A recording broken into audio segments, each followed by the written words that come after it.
Professor Uday Birje, who is a seasoned technology leader, entrepreneur, and academic with over 3 decades of experience in IT, telecom, and networking. A graduate of Harvard Business School's Executive Education Program, he began his career with HCL Hewlett-Packard and later played a pivotal role in launching Digital Equipment Corporation's networking division in India. As Managing Director of Cabletron Systems and co-founder of ThinkStreet Technologies, he has driven innovation and market strategies for global startups and enterprises. He currently serves as Professor of Practice at Vivekanand Institute of Professional Studies and as President of the Mysore Lancers Heritage Foundation, where he actively preserves and promotes India's military history. A dedicated mentor, he supports startup ecosystems through initiatives like Niti Aayog's Atal Innovation Mission and Stanford University's Seed Spark program. His work in deep tech, including AI, IoT, and quantum technologies, continues to influence industry-academia collaboration. We're honored to have you here with us, sir. I invite Professor Birje to deliver his talk on innovation ecosystem driving Viksit Bharat. And Jai Hind, friends. Firstly, I would like to thank Professor Avinash Kumar Agarwalji. I think he has been we visit institutions across the country, and I live just about a few minutes away from one of the top institutions in the country. I've never seen a better patriot, nationalist, director of an institution of national importance than Professor Avinash Kumar Agarwalji. And I don't know how many of you were there. Last year, me and Ravi Ayerji visited and gave you a flavor of what we do. But I will possibly, spend a few minutes on something that I covered last year also, but with new, fresh updates. Also, I think in many ways, Lieutenant General A.K. Singh, he's, I wouldn't say he's retired, he's also a member of the National Security Advisor Board. So whenever I need motivation in some of the works that we do, I listen to his videos. And he's such a great speaker, and I think you must host him, sir, sometime next year. I think he's a fantastic speaker. And he's so knowledgeable, and also, I don't know how many of you know about the structure or the organization of the Indian Army. He just retired roughly a year back, and I can say I'm biased because I come from his region that he controls, that is, he used to control, called Southern Command. And Southern Command controls, or rather consists of 40% of the Indian Army. And part of the Konark Corps based in Jodhpur also was under his command. He's a fantastic speaker, and I have a couple of videos. Maybe later in the break or sometime I can play a couple of short videos. Also today, I think you must be suddenly shocked. In this military warfare, what am I doing with the tiger picture? And of course, I'm proud of that fact that this is my picture and most latest, not even 3 weeks away. Some time back I took. And why I took this is, by the way, I think Katyani introduced me as a professor of practice and also something to do with history and heritage. In fact, I'm neither of them. I'm not a professor, I'm not a historian. Because I come from an industry, and my only, I would say, qualification is I started as a leader of one of the top American companies at an early age of 34. So from there I have been mostly always in the industry, but I think the divine, the God, is making me do the job of two things. That is a professor's job, that is of a teacher, as well as a historian. So that is exactly what I want to know. So I have no qualification as the great professors and the teachers here. But UGC has this, professor of practice. So I am humbled, to be working as a professor of practice in VIPS in Delhi. So why is this? What is this tiger doing here in this picture? So, in my almost about 40 years of career, I have visited almost about 40 to 50 countries, 40 plus countries, and most of them, I would say, developed countries, and most of them in my if you know the corporate structure, the quarterly, what they used to call QBRs and quarterly business reviews, and each time it used to be in some country. And in my 30 plus years working for MNC corporations like Digital Equipment Corporation, HP, Cabletron Systems, Alcatel-Lucent, most of my bosses used to be bosses, and of course, I would say my peers used to be foreigners, either a French or a British or a American. And every time I used to be like they used to just prod me and say, when is India, the sleeping tiger, going to wake up? Okay. So every time I used to be probed saying, hey, when are you waking up the sleeping tiger in India? I think there is absolutely, I have no doubt, I think General A.K. Singh and maybe in the future a couple of other speakers also going to talk. India's, I think, tiger zinda hai. I think that is something, and I'm not saying this because of this picture or because I'm a wildlife photographer or whatever. In the last 6 months, I've read some anti-India media articles who have completely turned around and said the India's tiger has finally found its match in the dragon and the eagle. Okay, I think that is the position India is getting. I think the tiger has finally woken up, and I think it's for us to feed it and of course go after its prey. So okay, let me start with a quiz also. All of us, many of us, I think the youngsters, including my daughters, they remember Shah Rukh Khan's birthday, Salman Khan's birthday, and all the fancy people who are most popular on social media like Instagram. Any idea whose birthday was yesterday?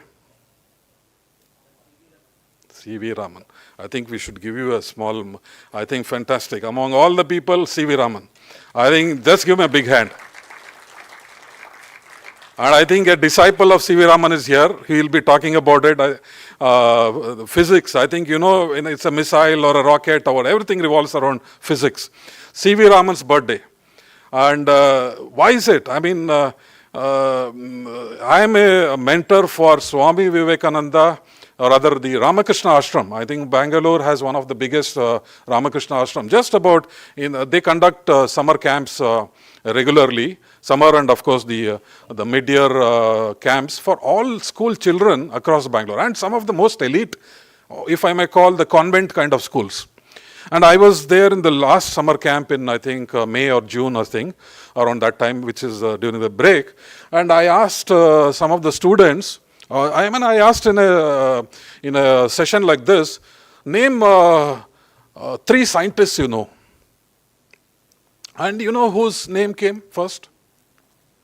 Albert Einstein. Somebody said Thomas Alva Edison, and another foreigner. And all from excellent schools, not from some of these second tier or third tier schools. I was shocked. I just said, just down the road, we have a C.V. Raman street. And about 7-8 kilometers away from where that ashram, Ramakrishna Ashram is, there is a Raman Research Institute. So why is it that our Indian children, our students, either they have been brainwashed or we are not told that the first recall should be, our own scientists? Nothing wrong. I mean, Thomas Alva Edison and Albert Einstein, so many great foreigners, foreign scientists. They are all great. I mean, no doubt about it. But don't we think that, the first recall should be our own people? Abdul Kalam, Raja Ramanna, so many people. I think, this is something which we need to bring that change. I think, you can worship Einstein or you can worship anybody else, but I think as Indians, as Bharatiyas, we need to get that in our children to talk about our own people. I think that is also one of the important things when we talk about, I think that's what A.K. Singh talked about. We need to bring this Bharatiya knowledge system into right at an early age of our children. Okay.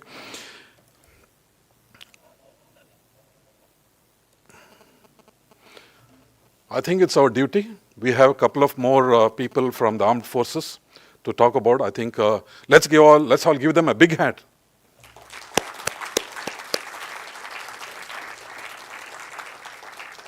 It's not just about Operation Sindoor, though today's talk revolves around Operation Sindoor.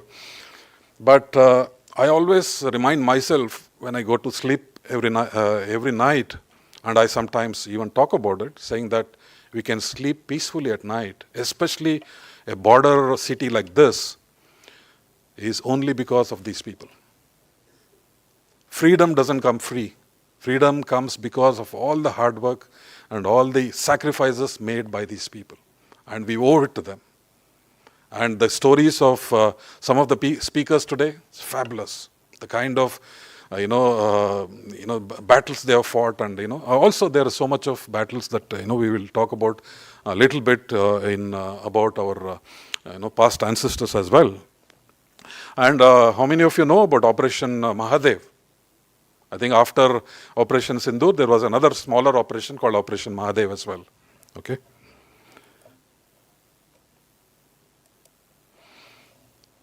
Do you see the connection?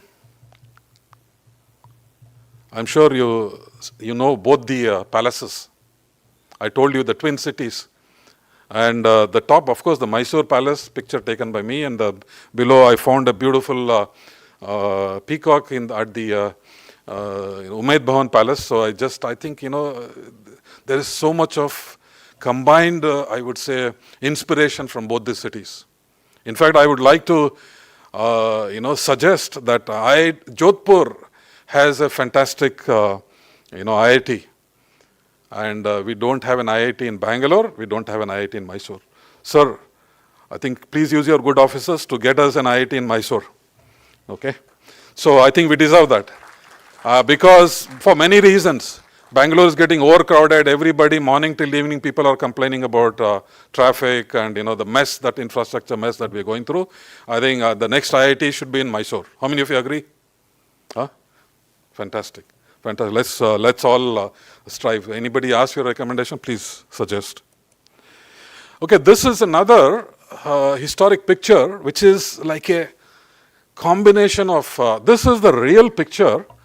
I would say, in some way, the Operation Sindoor of 1918, September 23rd, the equivalent, whatever you may call it.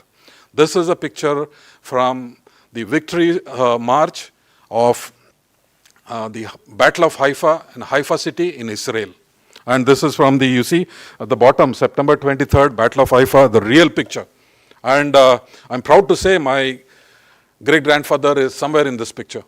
And many of the people, I think many of the descendants of Jodhpur are also can be seen in this picture. Obviously, we cannot identify. What is unique in this picture? Anybody can point out what is unique in this picture? What is unique? Obviously, you can see the great horses, the lancers, and of course the Indian turbans. What is it that you don't see here? And this is a street in Haifa, and which was the victory march. World War I. I'm giving you another hint. World War I. Do you see any white skins? Huh? No. So this battle, I think I cannot explain it. It's going to take maybe hours or whatever. So this battle was fought only by two regiments. That is the Mysore Lancers and the Jodhpur Lancers. And we created history. And you know why? What is the unique thing? There is not a single British soldier that can be seen in this, because the British, when they were when the commanders were asked to go and liberate Haifa on this day, September 23rd, 1918, the British soldiers said, "We are not fighting this battle. This is one of the toughest battles. We are not fighting it." They gave up. They said, "We are going back." You know what the Mysore Lancers and the Jodhpur Lancers said? They said, "How can we go back and show our faces to the Maharajas? We are not going back." They fought the battle, and historic victory. And this is, yes, I think this is something which IIT Jodhpur, all people who have connection with Jodhpur, whether even if you studied here and you're going back, think about this. And this is not my words. Most recently, last week, 1 week back, or rather 1 month back, on Haifa Day, the mayor of Haifa said that we are changing our history books. It was the Indians who liberated Haifa, not the British.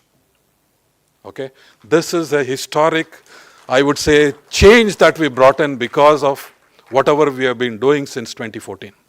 Okay, so this is, I think, remember this always.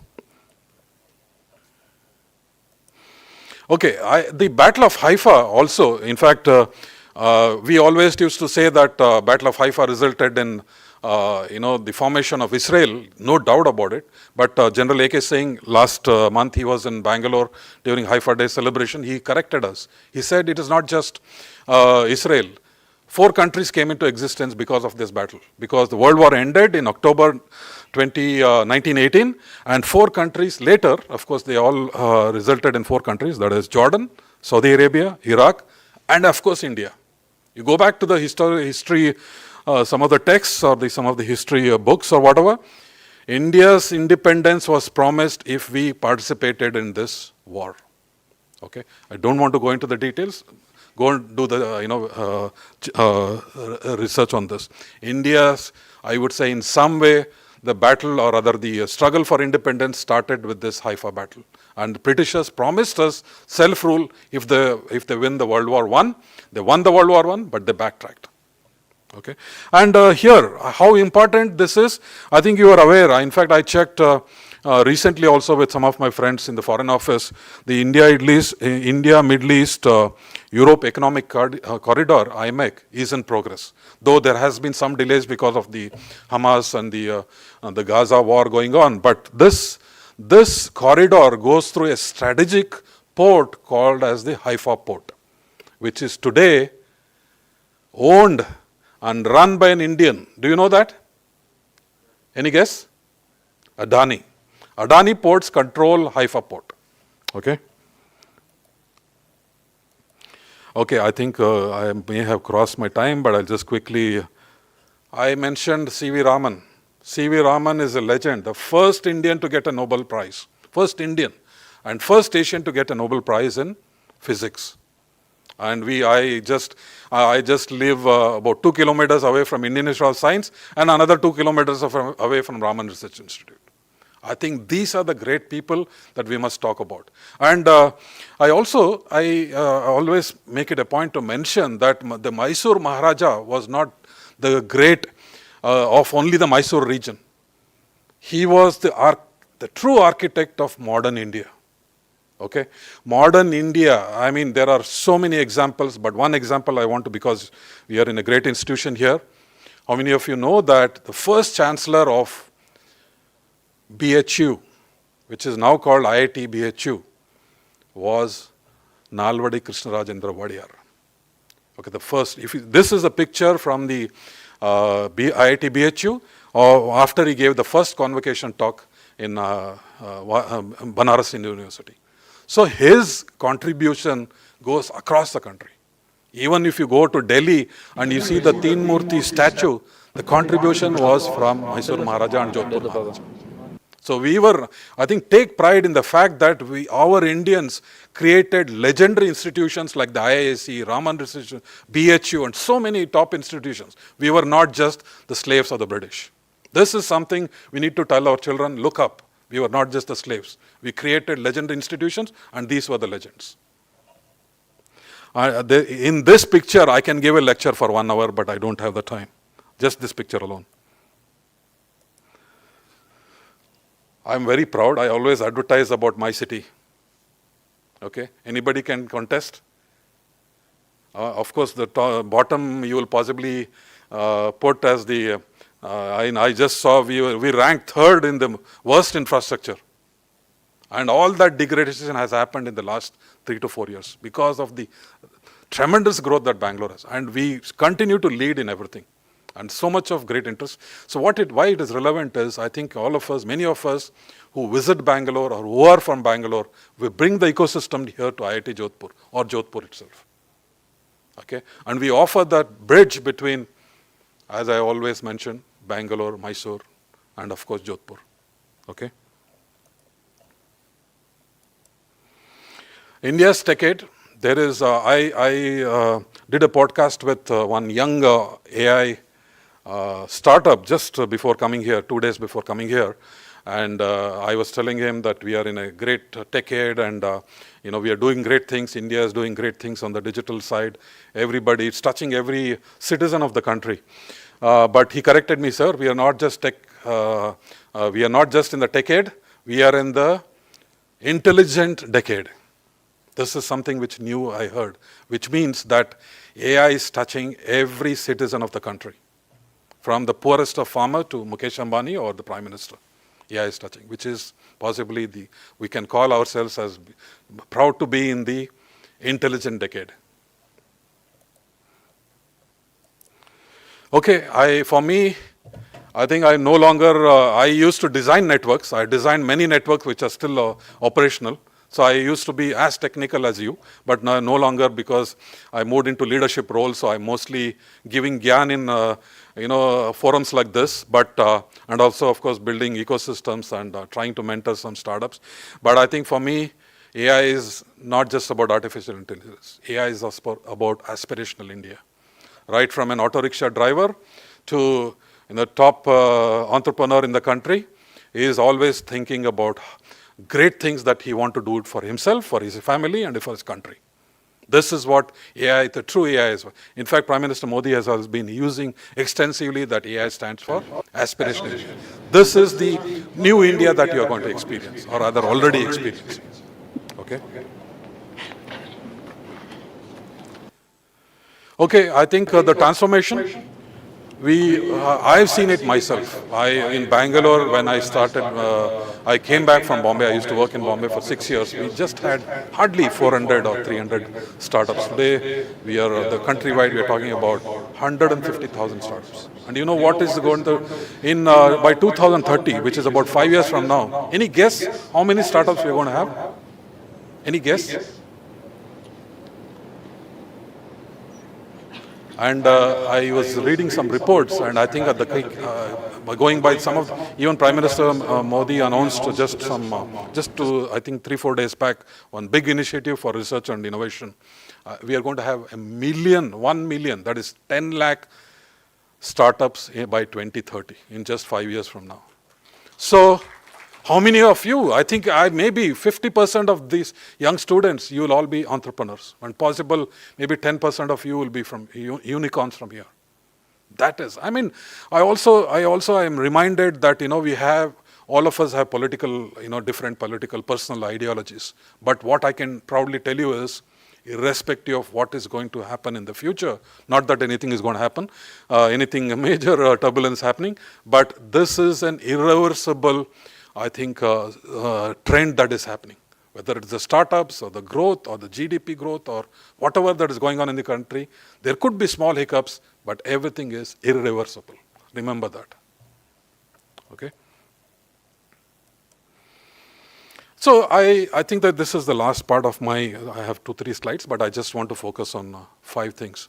When I talk about the 5 I's, I think this is what Operation Sindoor, or whatever we do about as youngsters, whether you are an IIT or a private institution, or maybe even a doctor, or in an Ayurveda. Yesterday we were with the VC of the Ayurveda, beautiful, just opposite to the IIT Jodhpur campus. And everybody, I think this 5 pillars of, I would say, for India that will lead us to Viksit Bharat. Institutions, great institutions. IIT Jodhpur is a fantastic example, and the Ayurveda institution that we saw last night. And then, of course, we have so many, IISc, Raman Research Institute, IIT BHU, whatever. Innovation. I think we need to think, sleep, breathe innovation if we have to achieve Atmanirbhar Bharat and Viksit Bharat. Inspiration. I gave you, you can, I think today is a day of so much of inspiration. We started with Professor Avinash Kumar Agarwal's, I think, commitment to innovation and entrepreneurship and Atmanirbharta, and then, of course, the entire day is going to revolve around inspiration from some great leaders. We have fantastic line of speakers. And indigenization. This is all I think no longer we want to beg to any country, give us cryo engine or give us some drones or, whatever, or give us some motors for the drones or whatever it is. I think indigenization is going to be the key. And as General Singh said, indigenization in every aspect of national security. Not just in defense, but in every aspect. And I already talked about the intelligent decade. So this is the 5 I's for India, in my view. And the 3 platforms that will take India to Viksit Bharat, I think this is another, I would say 3 platforms or the 3 pillars that will touch every citizen of the country. I don't need to, I think you people are all intelligent, or you must be already doing some work in these 3 pillars. Quantum, we have Professor P.C. Deshmukh, then India AI mission, and of course the semiconductor mission. Okay. And in the afternoon we have a workshop. I'm going to talk about how we are using this historic achievements in the Haifa battle with a great friend like Israel. In fact, General Singh also talked about how we work closely with Israel. I'm going to touch upon our partnership, which is initiated from the Mysore Lancers Foundation. And being in Jodhpur, and I coming from Mysore, Bengaluru, I think we are carrying this, I think the great, platform of collaboration with Israel across the country. So I'm not going to go into detail, but these are some of the areas that we're working with Israel, and we are working at the top level. Circular economy, cyber security, and leveraging. And in fact, I would suggest that at some point, maybe in 2026, we'll get some experts from Israel, whom we are already discussing with in Bangalore and Delhi, and of course, right from some of them from outside in Israel, on how to build some of this, especially cyber security. They are number 1 in cyber security. Most of the cyber security companies are all Israeli companies. Okay. Thank you very much, and really appreciate. I think I may have crossed a little bit, 5-10 minutes more, but thank you for the time, and thank you once again, IIT Jodhpur, for giving us this opportunity. And we will all be here till about 4 o'clock. Look forward to great interactions. Thank you. Jai Hind.